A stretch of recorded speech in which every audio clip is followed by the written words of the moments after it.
Duanmu Yuyu mengerutkan kening. Informasi di cermin terlalu banyak, terlalu berantakan, dan terlalu kabur. Dia hanya bisa mendapatkan gambaran kasar. Kemudian, dia bergumam pada dirinya sendiri, lupakan saja. Aku hanya perlu mengumpulkan informasi yang kuinginkan. Adapun apa yang diinginkan para Sein, biarkan mereka mencarinya sendiri. Tidak perlu menggunakan seni ilahi untuk menyakiti diriku sendiri. Dia sedikit memejamkan matanya, dan informasi dari cermin terus mengalir ke otaknya, yang dengan cepat dia analisis. Di kejauhan, lebih dari selusin orang suci menunggu dengan tenang. Hanya Mo Huayuan yang terus mondar-mandir, tak mampu menahan ketenangannya. Salah satu alkemis tiba-tiba mengangkat kepalanya dan memandang lempengan giok bundar di langit, lalu berkata dengan cemas, sudah 6 jam. Apakah Tuan Muda Yu masih belum menemukan petunjuk? Jika kita terus mempertahankan lorong ini dengan paksa, saya khawatir lempengan giok itu akan hancur dan kita tidak akan bisa kembali. Tidak ada cara lain, mari kita tunggu sedikit lebih lama. Gong Xiyu adalah orang yang bergelar Tian Yan, dan dia bisa melihat masa lalu dan masa depan. Berapapun lamanya, dia harus menunggu. Paling buruk, kita hanya bisa mengirim pesan balasan dan meminta pihak lain membuka jalan lain. Sang alkemis mendengus dingin dan berkata, kau benar-benar orang awam. Saluran ruang angkasa di area yang sama tidak dapat dibuka 2 kali dalam beberapa bulan. Jika tidak, badai energi hampa akan menghancurkan segalanya. Jika lempengan giok runtuh, kita harus terbang kembali. Pada saat itu, sesuatu terjadi di pihak Duanmu Yuyu.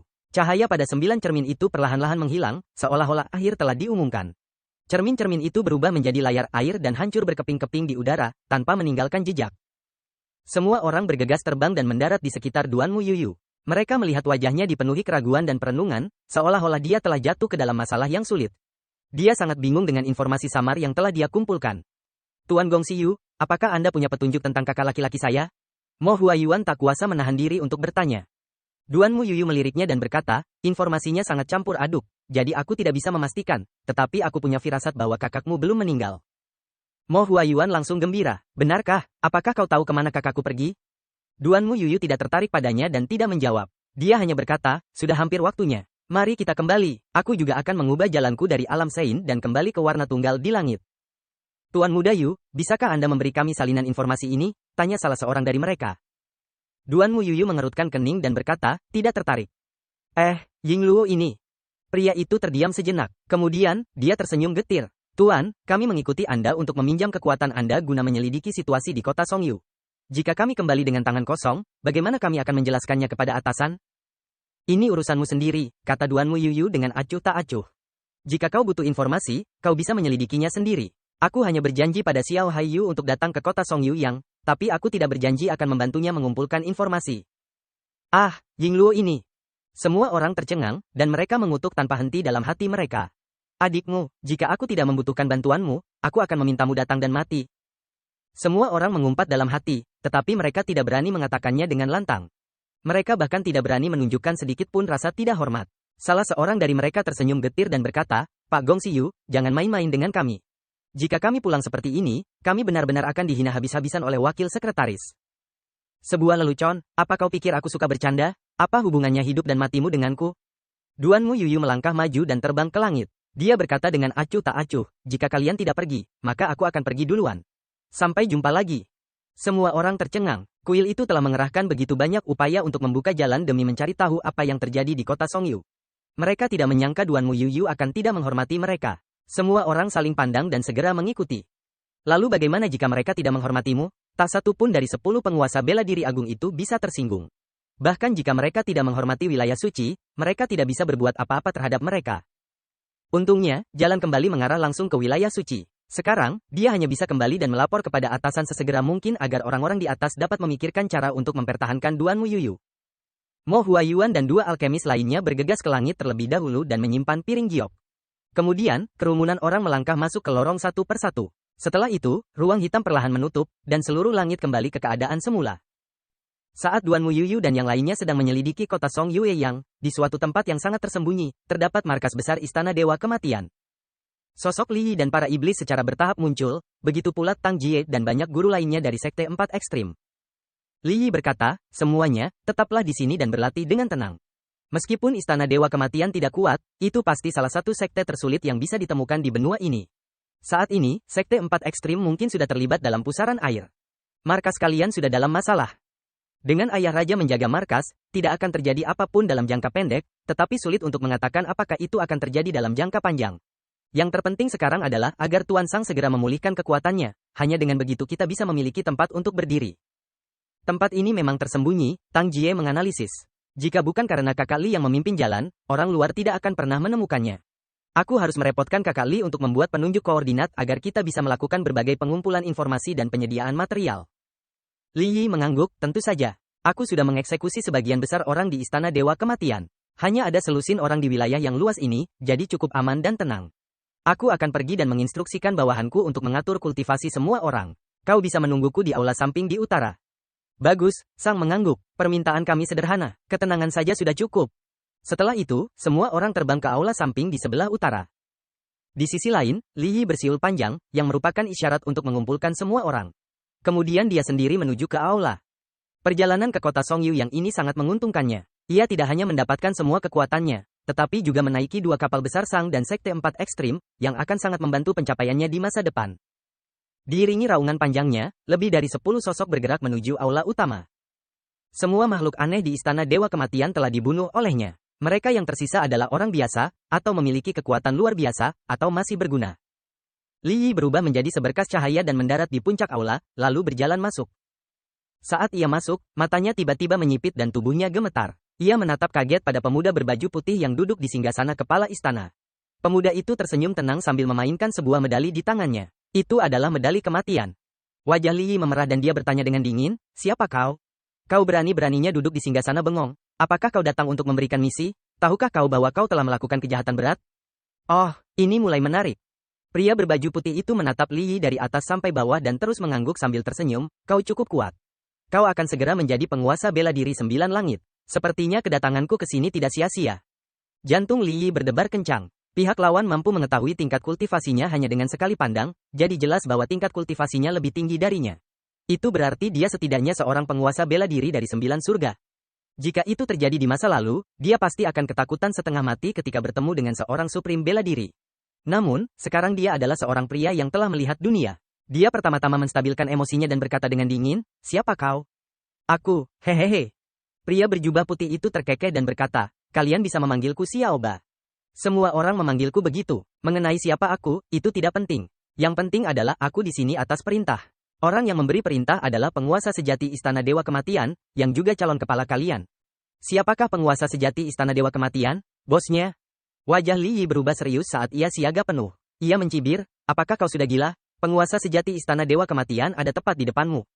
Aku tahu sulit bagimu untuk menerima kenyataan ini, tapi ini memang benar." Lil Ei terkekeh. "Dulu, kekuatan kakak Yuan tidak cukup untuk memikul tanggung jawab berat, dan kami membiarkannya melakukan apapun yang dia mau. Aku tidak percaya kau berhasil mengurusnya sekaligus.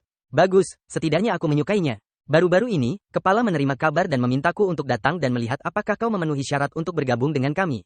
Sekarang sepertinya kau telah lulus ujianku. Kau memenuhi syarat untuk bergabung dengan level kami." Energi vital dalam tubuh Li Yi mulai beredar perlahan, dan 2 pancaran cahaya perlahan muncul dari tangannya. Dia berkata dingin, "Ada seorang pria yang dengan susah payah memetik sekeranjang buah plum, dan sekarang seseorang tiba-tiba muncul dan mengatakan bahwa buah plum itu miliknya. Menurutmu apa yang akan terjadi pada pria yang memetik buah plum itu?" "Oh, apa yang akan terjadi?" Lil Ei terkekeh, masih duduk di singgasana kepala istana dengan acuh tak acuh, memandanginya dengan penuh minat. Li Yi menyeringai mengerikan dan tiba-tiba berteriak, "Tentu saja aku akan meniduri ibumu." Cahaya di tangannya berubah menjadi kekuatan telapak tangan dan tiba-tiba meledak ke atas. Dia juga menyadari bahwa pria berbaju putih itu tidak lemah, dan dia tidak ingin menang. Sebaliknya, dia ingin membuat keributan besar agar Sang dan yang lainnya dapat mengejar dan dengan mudah menangkap pria itu. "Hehe, ini menarik." Little Mina masih duduk di sana, tak bergerak. Token kematian di tangannya dibalik, dan dia melemparkannya begitu saja. Token itu segera membesar di udara, dan memancarkan cahaya keemasan yang sangat kuat. Cahaya itu langsung menenggelamkan energi telapak tangan Li Yi, dan kekuatan spasial menyebar, memenjarakannya. Ekspresi Li Yi berubah drastis. Dia tidak menyangka kesenjangan di antara mereka berdua begitu besar sehingga dia bahkan tidak bisa menerima satu pukulan pun dari pihak lawan. Pikirannya langsung dipenuhi berbagai macam pemikiran saat dia dengan cemas mencoba memikirkan solusi. "Setiap tanda kematian adalah artefak mistik spasial," kata Lil Eid sambil tersenyum tipis. "Artefak itu bisa memenjarakan orang. Kau tidak tahu ini, kan? Bisakah kita bicara baik-baik sekarang?" Li Yi tersenyum canggung dan berkata, "Hehe, aku terlalu impulsif. Aku sudah tenang sekarang, jadi jangan tersinggung." Little Mina terdiam sejenak, lalu tertawa terbahak-bahak dan berkata, "Haha, kau tidak tahu malu. Bagus, bagus, tidak tahu malu juga merupakan suatu kemampuan, kau juga bisa dianggap sebagai bakat, istana dewa kematian kita hanya menaati manusia. Dengan lambaian tangan yang santai, simbol kematian itu kembali ke tangannya dan dia terus mempermainkannya. Li Yi tertawa canggung sambil telapak tangannya dipenuhi keringat dingin. Dia baru saja dilumpuhkan sepenuhnya oleh pihak lain, dan dia sama sekali tidak punya cara untuk melawan. Perasaan itu mengerikan. Aku tahu apa yang kau pikirkan, kata Lil Eid sambil tersenyum tipis. Kau berharap membuat monster-monster itu waspada agar mereka datang dan menyelamatkanmu, kan? Lebih baik kau lupakan saja ide bodoh itu. Menerima perintah kami adalah kesempatan dan kehormatan bagimu, bukan beban. Hati Li Yi dipenuhi amarah, tetapi dia masih berhasil tetap tenang. Aku tidak tahu siapa pemimpinnya, perintah apa yang kau miliki, dan bagaimana aku bisa menemukannya? Little Mina mengangguk dan berkata, tidak buruk. Sepertinya kau mulai terbiasa. Selama kau cukup ambisius, suatu hari nanti kau akan tahu siapa yang terkuat. Kau belum memenuhi syarat, kau biasanya tidak perlu datang kepada kami. Ketika aku membutuhkanmu, aku akan datang kepadamu. Adapun misi pertama, tugasmu adalah membunuh seseorang. Istana Dewa Kematian pada awalnya adalah organisasi pembunuh bayaran, jadi Li Yi sama sekali tidak menganggap misi ini aneh. Dia dengan santai berkata, siapa itu? Kau pasti sangat mengenal pria ini, kata Eiti. Namanya Li Yun Xiao. Tubuh Li Yi bergetar mendengar 3 kata itu, dan matanya langsung memancarkan amarah.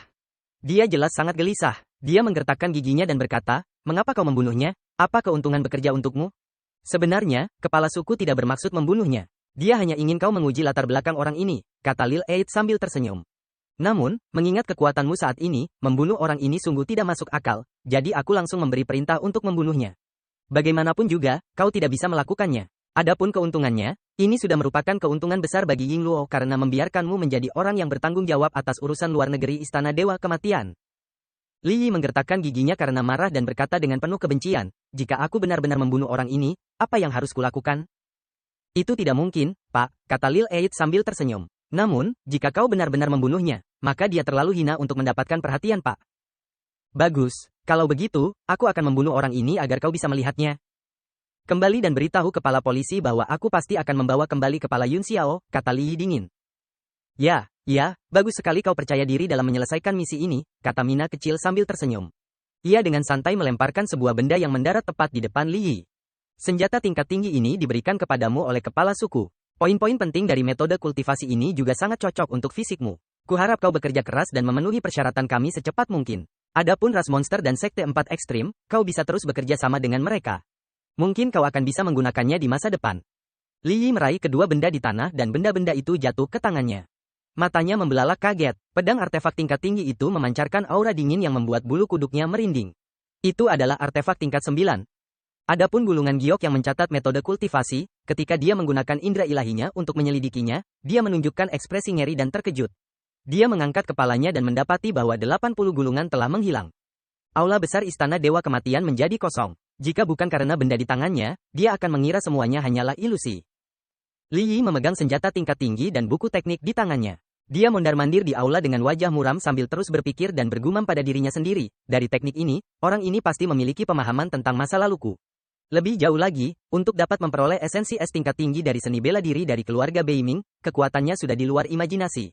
Selain itu, lokasi Istana Dewa Kematian memang merupakan hal yang sangat rahasia, dan orang biasa tidak mungkin mengetahuinya. Dengan kekuatan Yuan sebagai Master Istana, itu memang tidak cukup. Mungkinkah apa yang dia katakan sebenarnya benar? Master sejati Istana Dewa Kematian ini adalah orang yang disebut kepala? Li Yi menjadi sedikit gegabah, dan napasnya menjadi berat. Dia bergumam pada dirinya sendiri, lupakan saja. Karena aku masih berguna bagi mereka, mereka tidak akan melakukan apapun padaku. Lagi pula, misi untuk membunuh Yun Xiao sepenuhnya sejalan dengan niatku. Dengan dukungan mereka, bukan hanya kemungkinan membunuh Yun Xiao akan meningkat, tetapi aku juga tidak perlu sepenuhnya bergantung pada iblis dan sekte 4 ekstrim. Dengan cara ini, aku akan memiliki kartu trufku sendiri ketika menghadapi mereka, yang memang merupakan hal yang hebat. Ketua, tunggu saja sampai aku bangkit secara mengejutkan. Kemudian, aku akan melihat wajahmu yang sebenarnya. Sinar terang memancar dari matanya, dan semangat kepahlawanannya melambung ke langit. Para penghuni Istana Dewa Kematian telah menunggu lama di luar. Atas perintahnya, dia segera memanggil semua orang masuk ke aula. Di ujung lautan awan, di kota suci bersalju yang berkabut. Teriakan marah tiba-tiba menggema di aula. Wajah Gongyang Zengqi dipenuhi amarah saat dia berkata dingin, Duan Mu Yuyu benar-benar membuka jalan lain di terowongan kehampaan dan menyeberanginya. Dia benar-benar keterlaluan, tak satu pun dari para penguasa bela diri bergelar ini dapat diandalkan. Orang-orang di bawah semuanya diam, tidak berani menjawab. Ekspresi Yuan Gaohan juga sangat muram saat dia berkata, ini benar-benar masa-masa sulit. Insiden terus terjadi. Kabar baru saja tiba bahwa tubuh jiwa Starlight-nya telah menghilang dari alam luar. Angin astral abadi yang telah bertiup selama bertahun-tahun juga telah menghilang. Terdapat pula jejak pertempuran, lebih banyak orang dikirim untuk menyelidiki. Ekspresi Gongyang Zengqi sedikit mereda, dan dia berkata dengan nada serius, Yuan Gaohan, jangan khawatir. Melacak hilangnya jiwamu jelas merupakan hal yang paling penting. Seorang ahli yang bisa pergi ke alam luar jelas luar biasa. Sejauh yang saya tahu, tidak ada jalan lain ke langit berbintang selain dari wilayah suci. Kepala Divisi Intelijen, Bai Lingyu, mengatakan, kami juga kehilangan semua informasi tentang gelombang kedua petugas penegak hukum yang dikirim ke wilayah timur. Sepertinya sesuatu yang tidak biasa telah terjadi. Gongyang Zeng berkata dengan rasa ingin tahu, masalah antara luar angkasa dan serikat dagang sudah cukup aneh. Bagaimana mungkin wilayah suci memiliki begitu banyak energi untuk menangani masalah sebesar ini secara bersamaan? Segera kirim pesan ke Kota Bulan Merah dan minta mereka untuk menyelidiki masalah wilayah timur. Mereka harus memberi saya hasilnya. Apakah ada kabar dari Xiao Haiyu? Aku baru saja menerima kabar bahwa markas Sekte 4 Ekstrim kosong, kata Bai Lingyu. Xiao Haoyu sedang dalam perjalanan ke markas toko harta karun, dan serikat pedagang tampaknya sedang menangani perubahan ini dalam keadaan darurat. Oh, mereka semua melarikan diri, kau memang telah melakukan kesalahan. Mata Gongyang Zengqi berkedip dengan cahaya dingin saat dia berkata, aku khawatir Xiao Haiyu tidak bisa menangani serikat dagang sendirian, jadi aku akan meminta Nan Fengxuan untuk keluar dari pengasingannya sesegera mungkin. Lagi pula, ada berita tentang kapal janji di sini, yang tampaknya terkait dengan Sekte 4 Ekstrim. Dia bergumam pada dirinya sendiri sambil berpikir, kapal Nuh tidak sesederhana senjata tingkat mendalam tingkat transenden. Bai Lingyu mengangguk, karena Tuan Muda Yu tidak dapat memberi kita informasi apapun, kita hanya bisa memikirkan cara lain. Namun, ada titik awal. Karena Tuan Muda Yu mengatakan bahwa ada kemungkinan besar Mo Xiaochuan masih hidup, maka ada kemungkinan yang sangat besar bahwa dia masih hidup. Selama kita menemukan Mo Xiaochuan, kita akan mengetahui semuanya. Tubuh Mo Huayuan gemetar. Aku juga khawatir dengan kenyamanan kakakku. Terima kasih, Nyonya Bai Lingyu, katanya buru-buru. Ya, itulah yang harus saya lakukan. Adapun Li Yun Xiao yang kau sebutkan itu. Orang ini sepertinya ada hubungannya dengan Tuan Wei Qing. Aku ingin tahu apakah aku bisa membantunya? Bai Lingyu mengerutkan kening. Aku juga mengetahui masalah ini, kata Gongyang Zeng dengan rasa ingin tahu. Untuk menghindari perang di Yanwu, Wei Qing memang mengeluarkan perintah besi, dan bahkan Li Huaqi dan Yao Jinliang muncul di wilayah selatan pada waktu yang bersamaan. Adapun apakah itu terkait dengan Li Yun Xiao atau tidak, aku akan menanyakannya nanti. Aku sudah menyelidiki Yun Xiao, kata Bai Lingyu. Kurasa dia sangat misterius dan sepertinya menyimpan banyak rahasia. Terlebih lagi, orang ini juga terlibat dalam perebutan kapal Nuh di Tanah Iblis, dan dia juga berperan di kota Song Yuyang. Kuharap ini semua hanya kebetulan, tetapi apapun itu, orang ini pasti tokoh kunci. Dia memang sangat misterius, kata Mo Huayuan. Selain itu, dia sangat kuat dalam seni bela diri dan sihir. Sulit membayangkan seorang pemuda bisa memiliki kekuatan yang begitu menakutkan. Kurasa bahkan keempat jenius dari utara pun tidak bisa menandinginya. Gongyang Zengqi terkejut, karena Anda memiliki penilaian yang begitu tinggi terhadapnya, jika Li Yun Xiao ini benar-benar talenta yang menjanjikan, cobalah untuk membawanya ke alam Sein. Mo Huayuan tersenyum kecut membayangkan tatapan Yun Xiao yang penuh kendali. Bagaimana mungkin seseorang seperti dia bisa dikendalikan? Kurasa itu akan sangat sulit. Kita tunggu saja hasil penyelidikannya, kata Bai Lingyu dingin. Pengelolaan wilayah suci semakin longgar. Orang-orang yang melanggar hukum di benua bela diri surgawi itu sudah lupa betapa kuatnya kita. Benar sekali, kata Gongyang Zengqi dengan serius. Memang sudah waktunya untuk menegakkan reputasi kita. Kali ini, kita akan bertindak seketat mungkin. Hati semua orang bergetar saat mereka setuju. Gongyang Zengqi kemudian membubarkan semua orang dan pergi dalam sekejap cahaya. Di kehampaan yang gelap gulita, seberkas cahaya melayang. Di dalam cahaya itu terdapat singgasana yang terukir dari kristal putih. Duanmu Yuyu duduk di atasnya dan singgasana itu memancarkan cahaya lembut. Saat ia melayang menembus kehampaan, berbagai energi di sekitarnya menghindarinya. Duanmu Yuyu memegang setumpuk kartu tipis berbingkai emas di tangannya. Dia membolak-balik kartu-kartu itu terus-menerus di tangannya, membentuk berbagai pola. Tiba-tiba, sebuah kartu melesat keluar dari dalamnya. Dia memegangnya di tangannya dan dengan lembut meletakkannya di depan matanya. Kartu itu diselimuti cahaya keemasan, membentuk gambar yang berkelebat di atasnya. Matanya berubah ungu saat dia menatapnya dengan penuh konsentrasi. Gambar pada kartu terakhir menyusut menjadi wajah menakutkan dengan senyum aneh. Itu adalah Dewa Kematian. Aku sudah mencoba beberapa kali berturut-turut, tapi hanya ini hasilnya. Apa maksud dari malaikat maut? Duanmu Yuyu mengetuk sandaran tangan dengan ringan dan bergumam pada dirinya sendiri, Dewa Kematian Pixiu, Dewa Kematian Pixiu, mungkinkah itu istana Dewa Kematian? Dia berhenti sejenak, lalu menjentikkan jarinya. Kartu di tangannya tiba-tiba meledak dengan suara keras, berubah menjadi cahaya keemasan dan menghilang. Meskipun aku tahu lokasi pasti istana Dewa Kematian, itu adalah wilayah orang itu. Duanmu Yuyu menggelengkan kepalanya perlahan dan bergumam, ah, pusing sekali. Singgasana giok putih itu bergerak maju mundur seolah-olah sedang terbang, dan segera menghilang ke dalam kehampaan. Wilayah timur, kuburan tulang. Di taman, tubuh jiwa cahaya bintang Yun Xiao telah lama bersembunyi di tengah kegelapan. Tiba-tiba, dia mengerutkan kening dan melihat tablet alam ilahi di lonceng dinasti. Seolah merasakan sesuatu, dia berubah menjadi seberkas cahaya dan terbang ke dalamnya. Roh jahat di tubuh Mo Xiao Chuan telah terbakar hingga kelelahan. Ia telah berhenti meratap dan menggeliat di udara. HMPH, menolak tos hanya untuk minum hukuman, kau benar-benar pelit. Baguslah, kata Yun Xiao dingin. Ini memberiku kesempatan. Dia menamparkan telapak tangannya, dan 3 karakter emas berbentuk kecebong terbang keluar dari telapak tangannya dan langsung masuk ke tubuh Mo Xiao Chuan. Mo Xiao Chuan memuntahkan seteguk darah. Energi emas tiba-tiba mekar di dalam tubuh Mo Xiao Chuan dan menghantam altar spiritual serta lautan kesadarannya. Energi itu bahkan menembus kubah dan mengguncang tubuh roh jahat tersebut. Teknik kultivasi macam apa ini? Wajah roh jahat itu dipenuhi rasa takut. Setengah dari kekuatannya masih berada di tubuh Mo Xiao Chuan, tetapi telah terluka parah oleh telapak tangan itu dan hampir terpental keluar. Wajah Yun Xiao berseri-seri gembira sambil tertawa dan berkata, haha, ini benar-benar berguna. Kukira ini tidak berguna, tapi ternyata sangat efektif melawanmu. Teknik ini sebenarnya langsung menembus jiwa, kata roh jahat itu dengan ketakutan. Apakah kau tidak takut menghancurkan jiwa orang ini? Sekarang jiwanya telah ditekan olehmu, dan kaulah pemimpinnya, kata Yun Xiao dingin. Kaulah yang seharusnya membubarkan diri duluan. Aku tidak menyangkal bahwa ini mungkin akan menyakiti Ocuan, tetapi selama aku bisa menyingkirkanmu, itu semua sepadan. Dia mengangkat tangannya lagi, dan 3 simbol emas bersinar di telapak tangannya. Itu adalah karakter mirip kecebong yang tercatat dalam mutiara tulang naga, dan digunakan untuk menyerang jiwa. Setelah serangan itu, Yun Xiao perlahan menyadari betapa menakutkannya ketiga kata itu. Awalnya, dialah yang memiliki serangan jiwa terkuat di seluruh alam bela diri surgawi, tetapi dia harus menggunakan teknik mata untuk mengguncang jiwa. Namun, serangan ini langsung mengenai tubuh dan mengguncang jiwa, yang sama sekali tidak mungkin untuk ditangkis. Serangan spiritual hanya dapat ditahan oleh kekuatan spiritual atau Ki Kaisar dari 9 langit. Dengan serangan yang dapat menyerang jiwa secara langsung ini, tidak seorang pun di bawah penguasa bela diri dari 9 langit yang mampu menahannya. Tunggu. Roh jahat itu berteriak ketakutan, tetapi Yun Xiao sama sekali tidak berbicara padanya. Dengan satu serangan telapak tangan lagi, dia mengirimkan 3 karakter emas berbentuk kecebong ke tubuh Mo Xiao Chuan dan menyerang altar spiritual dan lautan spiritualnya lagi. Wajah roh jahat itu berubah drastis. Kali ini akhirnya ia merasa takut. Seandainya ia bisa sepenuhnya mengendalikan tubuh Mo Xiao Chuan, ia masih bisa menggunakan Ki Kaisarnya untuk melawan. Tetapi semua aturan dalam tablet alam ilahi berada di bawah kendali Yun Xiao, dan kekuatan dalam tubuh Mo Xiao Chuan telah lama ditekan hingga ia tidak dapat menggunakannya sama sekali. Berhenti, kumohon, berhenti. Roh jahat itu tiba-tiba memohon ampun. Setelah sekian lama terbakar oleh api Phoenix yang sebenarnya, akhirnya ia menyerah. Yun Xiao menatapnya dengan dingin dan berkata, kau sudah kehilangan hak untuk bernegosiasi denganku. Tidakkah kau pikir sudah terlambat untuk memohon ampun sekarang?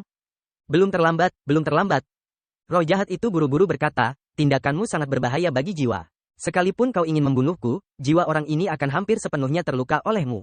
Mengapa kita tidak berbicara baik-baik saja? Satu-satunya cara untuk menyelesaikan masalah ini adalah dengan mencapai kesepakatan.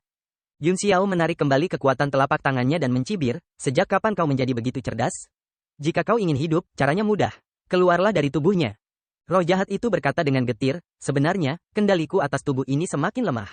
Suatu hari nanti aku akan dihancurkan olehnya. Aku selalu ingin keluar, tetapi aku tidak memiliki kesempatan untuk menemukan tubuh yang lebih cocok.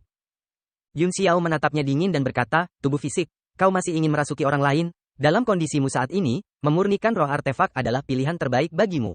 Aku sarankan kau untuk menghentikan angan-anganmu itu. Ekspresi roh jahat itu berubah, dan ia berkata dengan sedih dan marah, roh artefak. Bunuh saja aku lebih memilih mati daripada menjadi roh artefak. Lebih baik mati daripada melakukan itu. Apakah artefak roh seburuk yang kau kira? Tanya Yun Xiao sambil mengerutkan kening. Benarkah? HMPH. Suara naga iblis yang kesal terdengar. Dia mendengus dingin dan berkata, apa yang kau pikirkan? Sekarang kau tahu betapa tersinggungnya aku sebagai roh pedangmu.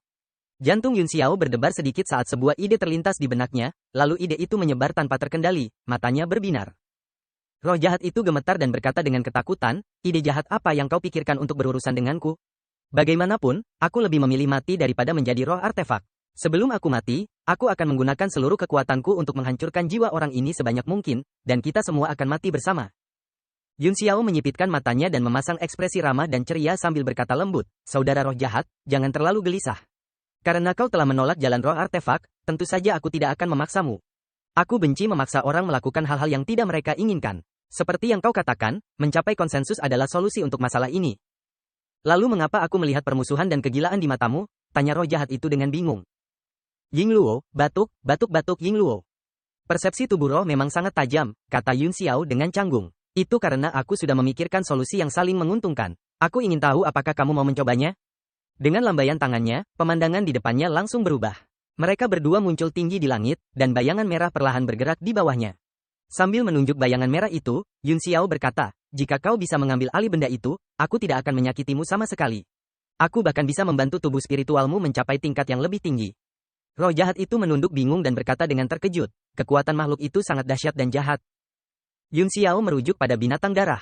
Jika roh jahat itu bisa merasuki binatang darah dan mengendalikannya, dia akan bisa mendapatkan bumi pernapasan, dan bahkan mengeluarkan semua senjata tingkat mendalam yang ada di binatang darah. Meskipun makhluk ini sangat kuat, kecerdasannya sangat rendah, kata Yun Xiao. Dengan kecerdasanmu, kau akan baik-baik saja. Selama kau bisa menguasainya sesaat, aku akan bisa menekannya dan kau akan bisa keluar tepat waktu. Saat waktunya tiba, aku bisa membantumu menemukan tubuh yang cocok. Roh jahat itu tampak sedikit tergoda dan berkata, benarkah hanya sebentar? Tubuh yang kau berikan padaku tidak mungkin lebih buruk dari tubuh ini. Wajah Yun Xiao memerah saat dia berkata dengan tidak senang, tidak mungkin lebih buruk dari ini. Tahukah kau bahwa Xiao Chuan adalah kaisar bela diri bintang 4? Di mana kau berharap aku bisa menemukan seseorang yang lebih kuat? Kau terlalu meremehkanku. Roh jahat itu tetap diam dan berkata, kau setidaknya harus memiliki tubuh seorang ahli bela diri tingkat tinggi dan membantuku dalam proses kerasukan ini. Kau memiliki jurus ilahi serangan jiwa itu, yang dapat membantuku menghancurkan jiwa pemilik aslinya sepenuhnya. Itu akan membuat tingkat keberhasilanku 100%. Aku bisa menyetujui permintaanmu, kata Yun Xiao. Tapi tidak mudah menemukan seorang ahli bela diri tingkat tertinggi. Kau harus menunggu kesempatan. Saya mengerti. Roh jahat itu tampaknya telah setuju, tetapi masih ada kekhawatiran yang mendalam di matanya. Tidak diketahui apakah ia takut Yun Xiao mengingkari janjinya atau terkejut oleh aura iblis darah, yang membuatnya sedikit takut. Kau harus mengandalkan dirimu sendiri untuk memiliki binatang darah itu, kata Yun Xiao. Aku tidak bisa membantumu. Tubuh roh jahat itu mulai merembes keluar dari tubuh Mo Xiao Chuan. Tubuh roh merah yang samar ini mengalir keluar dari 7 lubang tubuh Mo Xiao Chuan dan perlahan menyatu di langit. Yun Xiao memindahkan Mo Xiao Chuan ke kaki Gunung Ins. Yuan Gaohan masih sibuk membantunya dengan pedang keempat, jadi dia tidak ingin mengganggunya. Karena itu, dia mengirimkan beberapa nasihat kepada Gu Yuseng. Pada saat ini, penyatuan roh jahat itu telah selesai dan ia memiliki tubuh yang utuh. Terdapat 2 tanduk di dahinya, membuatnya tampak seperti iblis. Ini Bian. Yun Xiao terkejut, dan dia tampak ngeri sambil berkata, siapa yang kau jadikan sebagai contoh penampilanmu? Roh jahat itu terdiam sejenak dan berkata, apa? Ada apa? Aku tidak menggunakan siapapun sebagai cetak biru. Hanya saja, bentuknya jadi seperti ini setelah dipadatkan. Sudah seperti ini sejak lama. Yun Xiao semakin bingung, apakah kamu tahu siapa wanita yang melahirkanmu? Maksudmu begitu? Roh jahat itu menggelengkan kepalanya dan berkata, aku tidak tahu. Aku hanya tahu bahwa aku dilahirkan dengan penampilan ini, dan aku memiliki pikiran yang sangat kuat di benakku. Aku harus melindungi wanita itu, Lao Ai. Tiba-tiba ia menunjukkan ekspresi jahat dan meraung, aku bukan iblis. Kaulah yang menghancurkan patung itu. Sialan. Roh jahat itu tiba-tiba tampak marah. Ia memperlihatkan taringnya dan mengacungkan cakarnya ke arah Yun Xiao, seolah ingin melahapnya. Suasana dingin di sekitar Yun Xiao mereda saat dia berkata dengan dingin, kau mulai emosi lagi.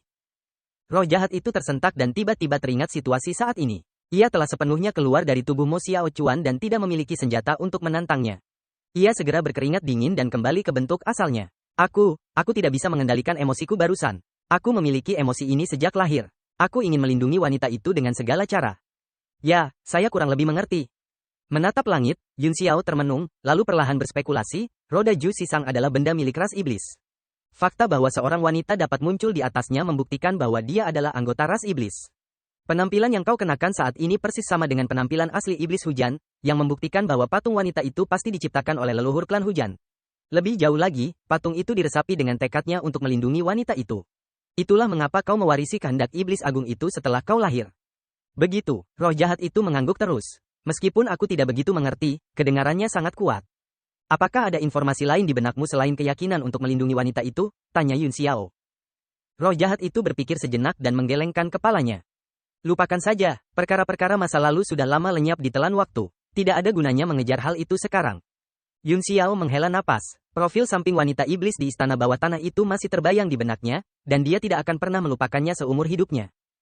Pikiran roh jahat itu sepenuhnya terfokus pada iblis darah. Cukup basa-basi, mari kita mulai. Kuharap kau bisa membuatnya marah, agar aku punya kesempatan lebih besar untuk merebut tubuhnya. Karena ketika jiwa marah, ia berada dalam kondisi terlemahnya. Itu mudah, Yun Xiao mengangguk, kemarilah ke tanganku. Roh jahat itu berubah menjadi seberkas cahaya dan jatuh ke tangan kanan Yun Xiao. Dengan lambaian santai tangan kirinya, seberkas petir menyambar dari langit dan menghantam iblis darah tanpa peringatan. Ledakan. Iblis darah itu merasakan bahaya dan melompat menjauh. Ia menatap langit dengan api di matanya dan melihat bahwa tanah telah disambar petir, meninggalkan lubang besar. Sambil tersenyum, Yun Xiao berubah menjadi seberkas cahaya dan melesat ke arah iblis darah seperti bintang jatuh. Iblis darah itu menjadi sangat marah. Ia mendongakkan kepalanya dan meraung, lalu memuntahkan sambaran petir yang melesat ke arah Yun Xiao. Yun Xiao berteriak sambil memunculkan petir lainnya. Kedua kekuatan itu bergemuruh di langit, berubah menjadi ratusan juta busur listrik yang menyebar ke segala arah, memenuhi langit dengan kilat. Bajingan, seperti yang diduga, ini adalah kekuatan penguasa yang terbentuk sendiri, dan sebenarnya setara dengan kekuatan petir di tablet alam ilahi. Keringat dingin mengalir dari dahi Yun Xiao. Hanya dengan satu pukulan, langit mulai retak. Jika mereka terus seperti ini, ruang di dalam tablet alam ilahi kemungkinan besar akan hancur. Melihat serangannya gagal, iblis darah itu meraung lagi. Kali ini, ia memuntahkan seberkas cahaya merah darah dari mulutnya, dan sebuah penggaris merah darah membesar di udara sebelum menghantam Yun Xiao. Mata Yun Xiao menyipit sambil mendengus dingin dan berkata, tidak semua hal bisa dipamerkan di wilayahku. Dengan menunjuk jarinya, penggaris darah itu langsung mengeras dan menyusut dengan cepat, jatuh langsung ke tangannya dan disimpan. Penguasa darah itu bukanlah benda kuno. Tidak ada ukiran berbentuk kecebong emas di atasnya, dan ia tidak memiliki kekuatan aturan sendiri. Begitu muncul, Yun Xiao menekan dan mengumpulkannya. Kemudian, dia berteleportasi dan muncul di depan iblis darah. Dia memukulnya dengan telapak tangannya. Iblis darah itu berdiri di sana dengan linglung. Ia tidak mengerti bagaimana penguasa itu telah ditaklukkan oleh pihak lain segera setelah ia pergi. Di dalam tubuhnya, meskipun penguasa itu tidak sekuat Palu, ia tetap merupakan benda yang sangat kuat dan tidak jauh lebih rendah dari Palu. Ia tidak bisa memahaminya, dan tidak punya waktu untuk memikirkannya. Kemunculan Yun Xiao yang tiba-tiba di hadapannya membuatnya marah. Dengan raungan tiba-tiba, sebuah kekuatan mengerikan berwarna merah darah keluar dari mulutnya dan menghantam Yun Xiao. Kulit Yun Xiao seketika berubah menjadi keemasan, dan cahaya ilahi bulan yang terang juga keluar dari tubuhnya untuk dengan cepat memurnikan ki darah. Roh jahat di telapak tangannya menghantam tubuh iblis darah dan dia berteriak, aku akan menunggu kabar baikmu. Ledakan. Kekuatan lautan darah meledak keluar dari tubuh makhluk buas itu dan langsung membuat Yun Xiao terlempar ratusan meter jauhnya. Dia berhenti di udara dan menatapnya dengan dingin. Begitu roh jahat memasuki tubuh iblis darah, ia segera menyerbu jiwa iblis darah dan mulai berebut kendali atas tubuh tersebut. Seluruh area di bawahnya seketika berubah menjadi lautan darah, dan kekuatan dahsyat pun muncul. Kekuatan itu sangat dahsyat. Yun Xiao dengan tenang menyaksikan binatang darah itu berubah menjadi wujud aslinya. Lautan darah menutupi langit dan menyelimutinya, tetapi dia hanya menonton dengan tenang, menunggu saat roh jahat itu mengambil kendali atas tubuhnya. Lebih dari selusin senjata tingkat tinggi juga muncul satu persatu, bergulir di lautan darah. Mereka semua mengerahkan kekuatan maksimal dan bergegas keluar dari lautan darah satu persatu, seolah-olah itu adalah akhir dunia. Wajah Yun Xiao juga dipenuhi keterkejutan. Senjata-senjata tingkat tinggi ini semuanya telah dimurnikan oleh binatang darah. Ini adalah tablet alam ilahi, dan kekuatan aturannya dapat menekan semua senjata tingkat tinggi kecuali Palu. Tetapi di dunia luar, siapa yang bisa menekannya ketika kekuatannya begitu dahsyat? Kekuatan mengejutkan yang ditampilkan oleh penampilan luar ini sudah cukup untuk menimbulkan spekulasi tentang betapa sengitnya persaingan batin yang terjadi di dalamnya. Yun Xiao juga sedikit khawatir, jika roh jahat itu gagal, tidak masalah jika jiwanya hancur. Tetapi dia takut binatang darah itu akan mengamuk dan menghancurkan kekuatan dunia dengan palunya untuk melarikan diri. Jika itu terjadi, dia tidak akan pernah bisa menangkapnya lagi. Matanya tiba-tiba fokus dan dia berkata dengan dingin, izinkan saya membantu Anda. Tiga sosok mirip kecebong yang menyerang jiwa itu langsung terkumpul di tangannya. Dia mengangkat telapak angin dan awan, dan lautan darah di sekitarnya lenyap dalam sekejap. Kekuatan telapak tangan itu seperti matahari terbit yang menembus awan gelap, dan menghantam dengan ganas. Ledakan. Kekuatan angin dan awan mengguncang telapak tangan ke lautan darah, menyebabkan cahaya darah mengerikan muncul. Ketiga karakter itu langsung memasuki lautan, melesat, dan tenggelam ke dalamnya. Mengaum. Raungan yang memekakkan telinga terdengar, seolah-olah jiwa para iblis darah telah terluka. 10 senjata tingkat tinggi di udara tiba-tiba memancarkan cahaya yang kuat, dan ada tanda-tanda akan meledak. Yun Xiao menarik napas dingin, bahkan dia pun ketakutan karenanya. Jika senjata tingkat tinggi ini meledak, seluruh tablet alam ilahi mungkin akan hancur lagi. Ledakan senjata tingkat tinggi itu menyambar dan tiba-tiba berhenti. Suara roh jahat itu tiba-tiba terdengar, cepatlah, aku tidak tahan lagi. Yun Xiao sangat gembira, karena tahu bahwa ia telah mendapatkan kendali sementara. Tiba-tiba ia mengangkat tangan kanannya, dan seberkas cahaya keluar darinya. Perlahan, sebuah kuali kecil muncul, semakin membesar. Saat ia membuka tangannya, tulisan pada kuali mulai berkedip, dan berbagai warna mulai muncul di sekitarnya. Kuali kekuatan dunia gunung dan sungai dibuka, dan 9 warna menyebar, menembus seluruh lautan darah dan menyelimutinya. Kemudian, Yun Xiao menyerang dengan tanda Raja Kebijaksanaan, yang segera mengguncang tutup kuali, dan kekuatan yang tak tertandingi mulai menyedot seluruh lautan darah ke dalamnya.